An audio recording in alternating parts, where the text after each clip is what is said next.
আসসালামু আলাইকুম ওরহমতুল্লাহ। রাসূল সাল্লাল্লাহু আলাইহি ওয়াসাল্লাম রজব মাস থেকে রমজান লাভে বেশি বেশি দোয়া করতে থাকতেন। আর শাবান মাস আসলে তিনি রমজানের জন্য ব্যাকুল হয়ে উঠতেন। আর একটি দোয়া তিনি অনেক বেশি বেশি পড়তেন। দোয়াটি হলো আল্লাহুম্মা বারিক লানা ফি রজব ওয়া শাবান ওয়া বাল্লিগনা রমাদান।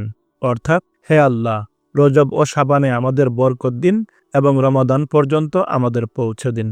রাসূল সাল্লাল্লাহু আলাইহি ওয়াসাল্লাম ইরশাদ করেন, তোমরা চাঁদ দেখে রোজা রাখো এবং চাঁদ দেখে ঈদ করো, কিন্তু যদি আকাশে মেঘ থাকে তাহলে গণনায় ৩০ পূর্ণ করে নাও। সহিহ বুখারী হাদিস নম্বর 1900। প্রিয় নবী সাল্লাল্লাহু আলাইহি ওয়াসাল্লাম শাবান মাসে চাঁদের হিসাব রাখতে দিন গণনা করতেন আর রমাদানের নতুন চাঁদ দেখার জন্য অপেক্ষা করতেন। হযরত আয়েশা রাদিয়াল্লাহু আনহা বর্ণনা করেন, রাসূল সাল্লাল্লাহু আলাইহি ওয়াসাল্লাম শাবান মাসের চাঁদের হিসাব যেভাবে রাখতেন অন্য কোনো মাসের হিসাব সেভাবে রাখতেন না। পরে চাঁদ দেখে রোজা রাখতেন। আবু দাউদ হাদিস নম্বর 2325।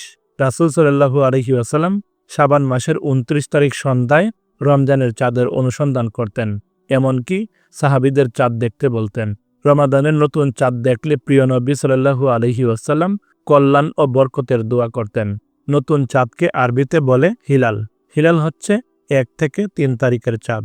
রাসূল সাল্লাল্লাহু আলাইহি ওয়াসাল্লাম বলেছেন, তোমরা চাঁদ দেখে রোজা রাখো, চাঁদ দেখে রোজা ছাড়ো, ইফতার করো বা ঈদ করো। যে সন্ধ্যায় আকাশে চাঁদ দেখা যায় সে রাত হলো চাঁদ রাত।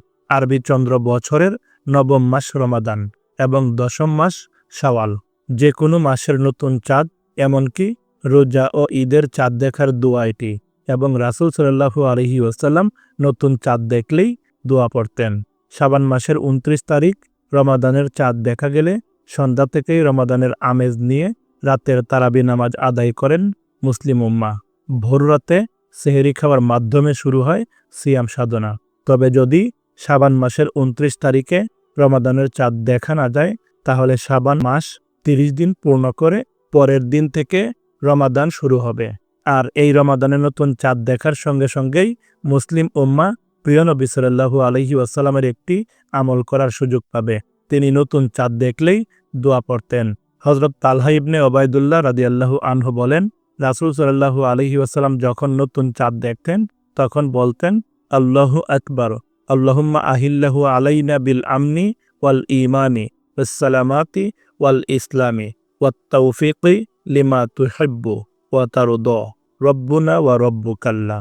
অর্থাৎ, আল্লাহ মহান, হে আল্লাহ, এ নতুন চাঁদকে আমাদের নিরাপত্তা, ঈমান, শান্তি ও ইসলামের সঙ্গে উদয় করো। আর তুমি যা ভালোবাসো এবং যাতে তুমি সন্তুষ্ট হও সেটাই আমাদের তৌফিক দাও। আল্লাহ তোমাদের এবং আমাদের প্রতিপালক। তিরমিজি হাদিস নম্বর 3451।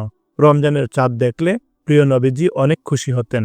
তিনি উচ্ছ্বাস প্রকাশ করতেন, রমাদানের চাঁদকে অভিনন্দন জানাতেন, আল্লাহ তাআলার প্রশংসা করতেন, নেক আমল করার তৌফিক কামনা করতেন। এমনকি হাদিসের বর্ণনা মতে প্রিয় নবী সাল্লাল্লাহু আলাইহি ওয়াসাল্লাম রমাদানের চাঁদকে সুপথ ও কল্যাণের বার্তা বহ বলে সম্বোধন করতেন এবং রমাদানের কল্যাণ ও বরকত লাভের জন্য আল্লাহ তাআলার কাছে তৌফিক কামনা করতেন। শুধুমাত্র শাবান, রমজান বা শাওয়াল মাসের নতুন চাঁদ দেখেই এই দোয়া পড়তে হবে এমনটি নয়, বরং অন্য মাসগুলোর নতুন চাঁদ দেখেও দোয়া পড়া নবীজি সাল্লাল্লাহু আলাইহি ওয়াসাল্লামের সুন্নাহ। এছাড়াও রমজানের চাঁদ দেখার সংবাদ শুনে এই দোয়া পড়া। দোয়াটি হলো, আল্লাহুম্মা সাল্লিমনি লিরুদামান ওয়া সাল্লিম রমাদানা লি ওয়া তাসলিমাহু মিন্নি মুতাকাব্বিলা।